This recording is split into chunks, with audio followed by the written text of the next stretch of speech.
você que nos acompanha, está no ar mais uma entrevista do Repórter MT.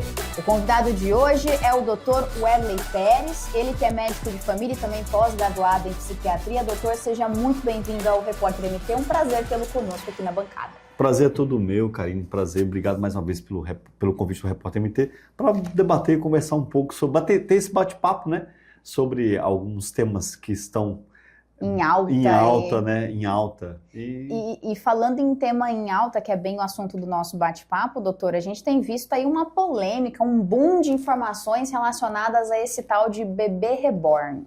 Tem muita gente postando vídeo nas redes sociais, mostrando esse bebê que nada mais é do que um boneco, né? Uma boneca que ele é muito parecido com um recém-nascido, porque ele é feito com plástico específico, é feito de maneira artesanal e tem todo um contexto. Mas o que está gerando polêmica com relação a isso, doutor, é que tem muitas mulheres, eu digo mulheres que é o público que mais tem aparecido nesses vídeos, tratando esses bonecos, esses brinquedos como filhos. E isso gerou um bombardeio de julgamentos nas redes sociais. Então, senhor, como tem esse estudo aí na área da psiquiatria, o que faz uma pessoa lidar com esse brinquedo, com esse bebê reborn, de modo como se ele tivesse vida? Sendo que a gente sabe que não tem. Então, eu sempre falo, né? O bebê reborn é um material inerte. Uhum. A relação que a pessoa tem com aquele objeto é que vai caracterizar se ela tem algum transtorno ou não. É natural que alguém possa ter um boneco?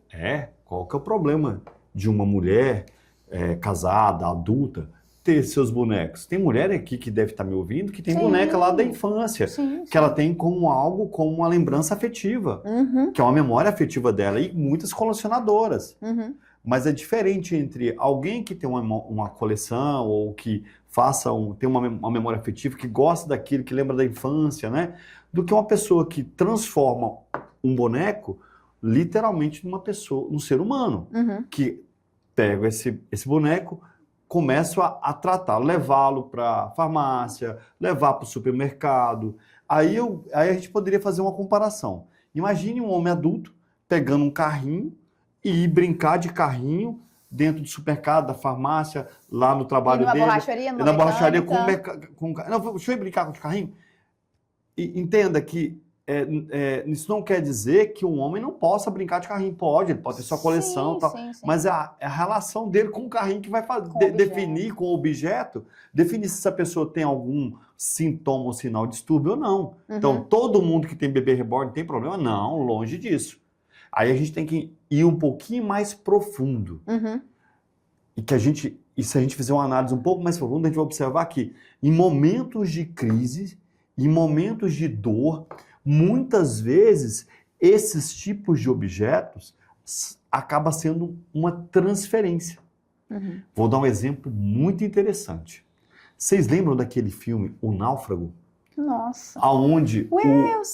Aonde o protagonista, numa ilha há muito tempo parado, ele acha uma bola de vôlei, coloca um rosto nela, desenha um rosto nela e dá o nome de Wilson e começa a conversar com ela. Por acaso você não tem fósforos aí, tem? A vida imita a arte e a arte imita a vida. Aquilo lá não veio de Nárnia. Tem estudo para mostrar aquilo. Sim. Então, muitas vezes, às vezes uma mulher que transforma esse ser inanimado em algo real, do ponto de vista fantasioso e psicológico, tem a ver com perdas. Seja ela uma perda real de um filho que faleceu, seja uma perda porque os filhos saíram de casa, que chama a síndrome do ninho vazio, né? Muito comum, a mulher lá com uns 45, 50 anos, os filhos saem para estudar e está ali sozinha e, de repente, aquele boneco substitui aquela perda, digamos assim, aquela perda, né? E as mulheres que não conseguem engravidar. Eu não estou falando que toda mulher que não consegue engravidar vai adotar um bebê reborn como filho. Mas mulher com aborto, que tenha sofrido aborto, que perdeu o filho. E se você observar bem, se a gente pegar uma história antiga, se você observar bem, essa história de brincar de boneca era observada lá antigamente em algumas mulheres que tinham assim, um transtorno neurológico ou um retardo mental, que elas brincavam de boneca, porque literalmente a cabeça dela não evoluiu, ela ainda tem uma cabeça de criança. Exatamente, então isso não é incomum, né? O que a gente não pode também é achar que está tudo normal. Quando uma pessoa começa a transformar um boneco num ser humano, e isso toma a rotina dele, isso já não é considerado algo natural. Essa pessoa certamente precisa de ajuda. É diferente de um grupo de amigas que tem cada um com seu bebê reborn, vão encontrar, vão mostrar aqui, vão brincar, vão trocar de roupinha. Ok, assim como um monte de colecionador de carrinho, vamos brincar de carrinho, vamos encontrar aqui, um evento. Então, assim, não é bem o objeto, é a forma de encará-lo. Né? Sim. Né? Doutor, eu comentei muito que a gente tem visto mais vídeo de mulheres, né? Porque elas têm tratado esses bebês reborn como filhos. Mas, pelo que o senhor tem observado, já dá pra gente ver mais ou menos um perfil de público que tem agido mais dessa forma? Mais mulheres, mais homens, certas idades, históricos? Então, na verdade, é mais mulher. E o que eu percebi, até com relatos dentro de consultório que eu acompanho, normalmente essa mulher está entre 45 e 55 anos, tá? Não quer dizer que isso é regra. Estou falando assim, isso é um relato que a gente observa, mas isso não tem nenhuma pesquisa mostrando isso. Então é uma observação até porque é muito recente mais empírica, também. que é muito recente. Então, esse é o perfil. E qual que é o perfil? Quando você tem algum transtorno, é isso que eu acabei de dizer. São perdas afetivas, são a mulher que perdeu o filho, ou que não conseguiu engravidar, ou que teve vários abortos. Isso, infelizmente, causa um dano psicológico muito grande. Então, assim, independente de quem esteja com o boneco, eu não posso fazer juízo de valor de quem está com aquele boneco, porque pode ser isso, ou pode ser simplesmente alguém querendo aparecer. Que tem muito também. Tem muita gente narcisista aí no nosso meio que quer aparecer por tudo e cria toda uma narrativa, faz toda uma... aproveita do assunto para chamar a atenção para si. Isso é muito comum e é natural. Sempre existiu isso. Mas a gente entende que tem pessoas que realmente estão aí sofrendo e que acaba, numa situação de sofrimento muito intensa, acaba tendo como uma válvula de escape essa situação. Quer dizer que a pessoa é completamente, que a pessoa está fora de si? Não necessariamente. Naquele ponto afetivo, onde tem aquela falha, aquele buraco, literalmente, vamos usar o termo, aquela abismo afetivo, ela está substituindo por um ser inanimado, né, que precisa de um suporte psicológico e de terapia. Sim. Que aí uma terapia ajudaria muito bem. E isso não quer dizer que ela não possa responder pelos atos dela, porque às vezes ela vai trabalhar, né, ela toca a vida dela normal, porém ela começa a sair do simples atitude de, digamos assim, de algo lúdico para algo patológico. Tipo uma fuga da realidade, doutor, nesse ponto emocional Nesse específico. ponto emocional, na verdade, não sai da realidade completamente. Na verdade, é uma tentativa de preencher algo que ela nunca teve. Ou que ela perdeu. Olha que interessante. Sim. São duas coisas. É uma tentativa de algo que ela nunca teve, que seria um filho, ou de alguém que ela perdeu. De alguém que ela perdeu. Ou seja, uma perda real, que é a morte, ou a saída dos filhos dentro de casa. Aí eu trago exatamente para aquele personagem do Náufrago quando o Wilson sumiu. Você lembra o desespero dele? Então é mais ou menos isso. Então, assim, a gente tem que ter muito cuidado, porque às vezes pode ser alguém querendo aparecer, mas pode ser alguém que realmente está vendo ali e sofrendo com aquilo. E sofre até, realmente pode estar sofrendo. Então a gente não dá para fazer juízo de valor. Por isso que é muito importante, quando alguém tem perdas, seja afetiva, o que é importante nesse momento? Essa pessoa ter, a gente chama de rede de apoio. Então, as pessoas que normalmente buscam esse tipo de fuga, elas estão sozinhas, sem rede de apoio.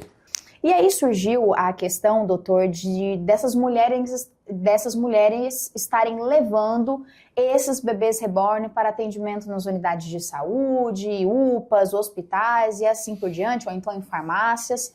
E aí eu queria saber como que o senhor avalia essa questão E levando em consideração também, só para poder aglomerar nessa pergunta, a gente tem até um projeto tramitando na Câmara de Cuiabá que é falando sobre isso, para que não seja permitido esse tipo de atendimento nas unidades de saúde e multando até mesmo os profissionais que fizerem esse atendimento de bebês reborn.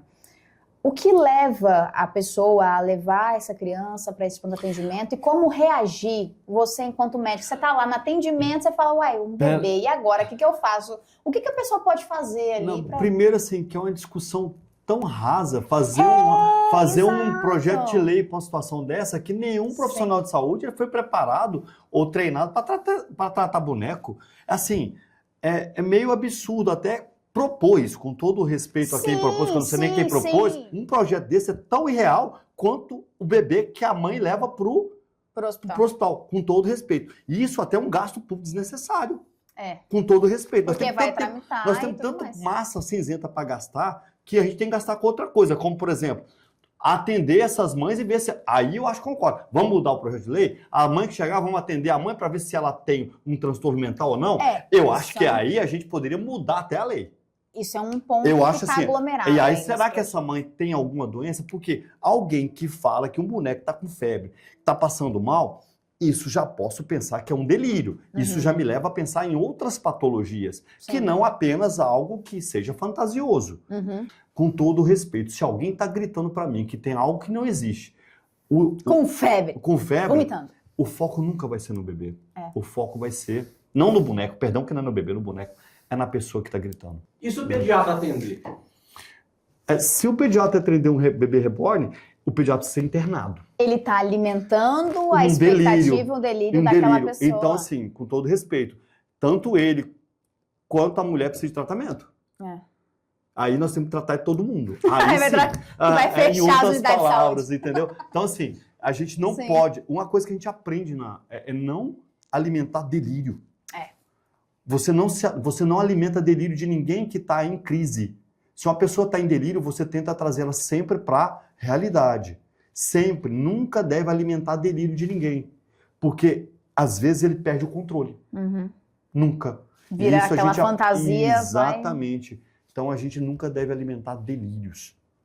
Trazer sempre a pessoa para a realidade. Então, uma pessoa pode ter uma psicose? Pode. A mulher pode, um homem pode ter, já atendi vários pacientes. Pacientes que criam fantasias absurdas de que namora a Xuxa, de que tinha caso com Michael Jackson, delírio, um delírio de fantasias, e que acreditava nisso, né? E são casos e casos. Então, a gente tem que entender que não é punir, é tratar. Doutor, só para a gente finalizar, a gente comentou de quem está realmente precisando desse amparo, desse acompanhamento psicológico e psiquiátrico e também quem está surfando nessa onda, que está aproveitando esse momento de boom desse assunto para poder estar ali se valorizando nas redes sociais.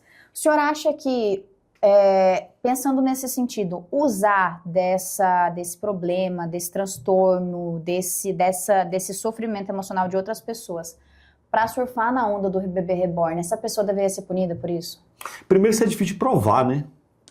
Você nunca vai saber se a pessoa está realmente falando a verdade ou não, né? Mas, assim, eu acredito muito, sabe o quê?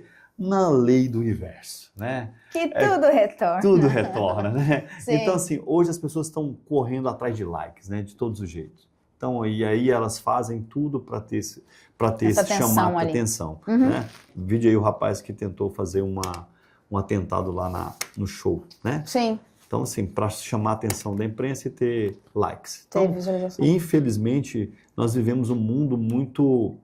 e outra coisa, parece uma cortina de fumaça, sabe? Para não ver o que é... Para esconder outras coisas. Você sabe qual é o percentual? A gente tem um percentual gigante de pessoas que estão sem atendimento psiquiátrico, sem atendimento psicológico. O que nós temos de índice de suicídio gigante.